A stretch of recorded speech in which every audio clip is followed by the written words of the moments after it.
morning. I'm Jean Kubisen and this is my son Michael. And our coach behind us is an Eleganza II 1985. And she goes by Gwynevere. And that is given from the movie name, and her license plate is Onward, which is the movie it's from. So that's, she's new to us, a little over a year and a half. And at this point in time, we are just learning and proceeding through the whole process of being an owner and enjoying all the good company of other owners. We discovered this coach a little over a year ago, right as the pandemic started, and that is a historical time frame, so we want to bring that up, in Sterling Heights, Michigan. And it was owned by a family for 20 years, and their family had outgrown it, and we flew out there, picked it up, drove it back, and got stuck on the way and had an engine issue. So it's all part of the journey. We learned about our coach. Michael and I definitely have learned a lot by doing that, and got it towed back. Mechanic worked on it, had a second go around with the engine, and then after that we're kind of feeling comfortable with it, even though it's older, and we're learning a lot more every day. Our long-term and kind of short-term plans, right now our biggest feat is to get it mechanically sound, everything kind of checked out, working, everything that we know we can turn the key in, the engine, transmission. We did have some other work done underneath. We had the new fuel line put in. We've had, I'm trying to think, we had a trailer hitch put on to make it more advantageous for us to carry things. We had a macerator, which is something we find is a convenience more than anything. And then we will proceed to upgrading with the painting. We have LED lights we're going to be installing, and that's yet this summer. And then some battery things done and some mechanical things, more upgrade, still functioning well now, but looking to add to the coach. I think the appeal to the GMC Motorhome is it's the retro piece of it, what people reminisce from their childhood or their parents' childhood. You know, my father admired one for many, many years, and that's how I came about owning one. We at that point weren't in a situation to be able to afford it, and now just retired, I am able to step into this and see what this venture looks like. I think a lot of people are into it because mechanically it's a mechanical vehicle and people can work on them themselves. So if you are mechanically inclined, it's something you can work on. And I think there's a lot of parts of it that are functioning and still made. We're finding also there are some parts that are not, and it's a good trade system within the GMC owners as far as communication and what's available and how we can all help each other if an upgrade's been done or a replacement's been made, or what would be a good substitution for what everybody's looking for. Words of advice I'd give other owners, which in my case I probably didn't do enough of, do some more research, join up with the group to meet the people, and they'll share a lot more pertinent information with you, kind of the warning signs, things you should be looking for, and have more knowledge. They're great looking, but they're 45 or 50, almost 50 years old. That comes with the cost, not only financially, but your plans. You many a time will read, all of us, if we made our journey without any hassles, any glitches, it was a successful journey. If it was 12 miles or 200 miles, and some people are lucky to do 2,000 miles. But I think for a lot of people, it's talk to as many people as you can, look at references that you can. Your gut will tell you. The previous owner that you're looking to buy from can tell you a lot of information, and I would recommend as much as you can get from the previous owner you get. What they did, what they didn't do, what they have problems with, what has a little glitch, what seems to have a problem for them that you'll be running into, so you don't hit it and think, oh, it's huge, and it's really the idiosyncrasies of a 45-year-old coach. I think the advice I'd give people that don't have an affiliation with the GMC group, again, everybody does their own thing. They have these for different reasons. But if you're a prospective buyer, I would talk to as many people as you can prior to buying. You don't have to join, but it gives you the perspective of the vehicle you're kind of looking to have and what it can function as, how it runs, how it what other because they're very unique.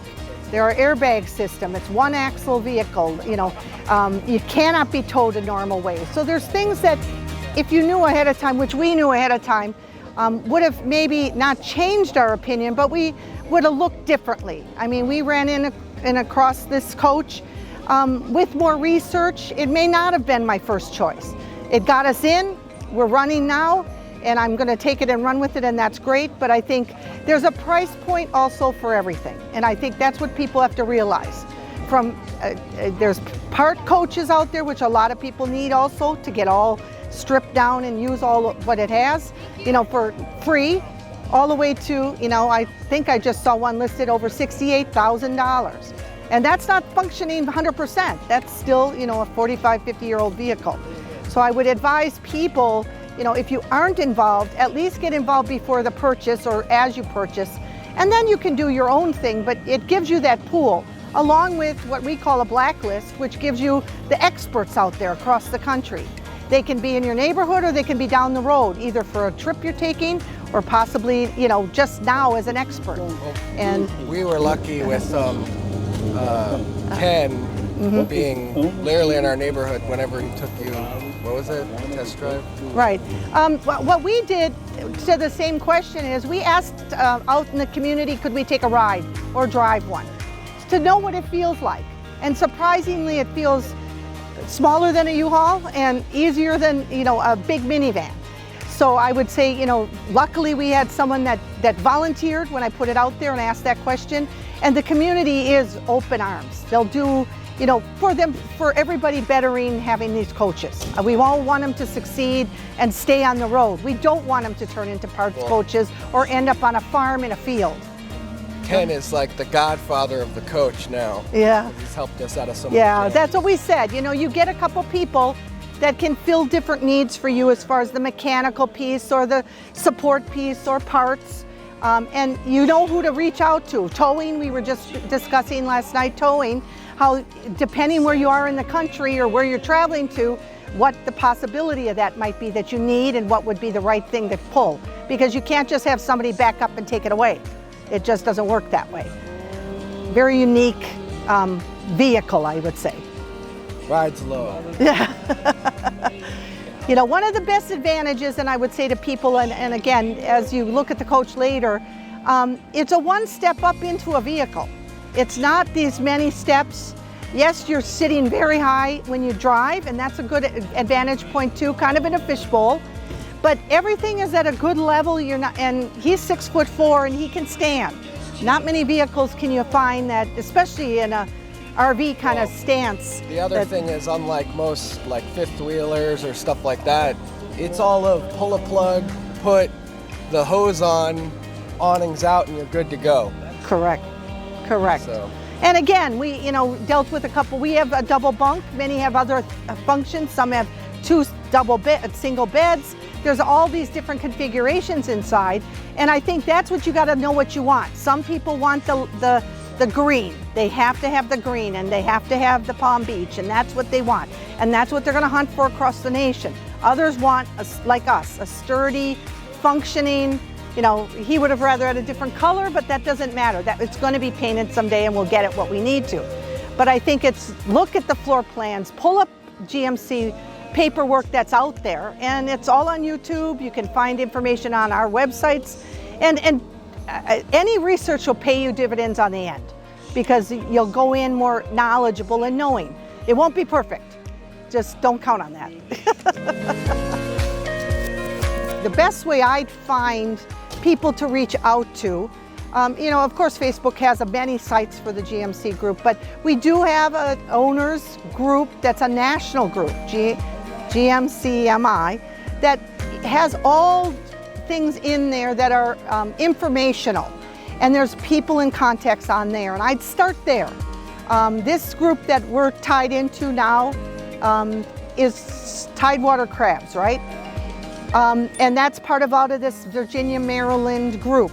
We are part of Colonial Travelers because we're out of Lancaster, Pennsylvania. So for us, that's our group that kind of goes north. We're looking to join this group also. And if you travel to Florida, you join a Florida group also. Many people are involved in multiple groups depending how they spend their year, where they spend their time, and the people they communicate with. So I think it's just venture into now, you know, with the internet and everything else, you can go in and find private people that have posted word of warning or a disclaimer. You know, you've got to look at a lot of pool of information because everybody has their opinion. And I would say you have to look at all of it and make your own decision. One of the things you don't ask about is oil. What oil do you put? What oil do you use? That's a big emotional thing. Replacing your airbags, big emotional thing. Again, no bad one, but I think it's what you feel most comfortable with, what your budget feels most comfortable with, and then what looks best for you. You know, what functions the best. Well, you know, we've realized through us doing what we've done that we've gotten lucky. We have a second awning on the other side, and that's a big advantage. Our interior is pretty good. One leak. Yeah. We had the mechanical issues, but interior-wise haven't had any real big issues. Correct. And it functions like a home. And I think people have to realize that. You virtually park like we just did here. We don't have electricity here. We could turn a generator on, have air conditioning. We have a propane refrigerator running right now. Everything's functioning. So you can be in the middle of the desert, you could be in a parking lot, or you could hook up to the traditional way through a camper or through campsites and things like that. So it gives you lots of options to really be able to take this, I won't say off-road or anywhere, you can't. The way it functions and drives, it's pretty much needs a clear surface. Because it's front-wheel drive, it needs the stability to pull itself out for wherever you are. But again, if you treat it like a big minivan, you can almost go anywhere with it. Well, and you were used to it in terms of driving because it drove a lot like our Land Rover. Yes, correct. Correct. All I want to do is put it out there that it's for anybody. This is not for a retired generation. This is not for, I mean, he's clicked into it from the retro perspective, and now mechanically he's learning things. So different generations, different things, but young families, there's some of them that can, you know, sleep 6 to 7 people. It gives you comfortably. Yes, comfortably. You're not making a lot of beds. You know, you can take these bunks down and leave them like we have ours down, and the kids can have their space, everybody can have their room, and yet you're still functioning. You open a door, you're good, you're set. And I would say to anybody, you know, if you're looking, do the research, know as much about the coach you're getting, even if it's not stuff you want, learn it. Spend time with the owner. With the owner, yes. That's our one regret, is that we didn't spend time, either an overnight in their front yard, time to walk through. Again, you get the idiosyncrasy, is this normal for the coach? Because things do work differently. We had an ignition issue, and if we would have talked to them longer, we would have figured out, did he know why, not why, things like that. Now we know a lot more, and again, trial and error. You learn by doing, you learn by issues, you learn by others. You know, as somebody does something with their coach, you figure, do I need to do it with mine, or is it something just to keep in my memory if I do need to in the future? So it's knowledge, and you need to have a curious mentality to own one of these, because if you don't, it's not a plug and play. You don't get in, turn the thing, and just it's there working all the time, and most RVs aren't, so that's not just GMC.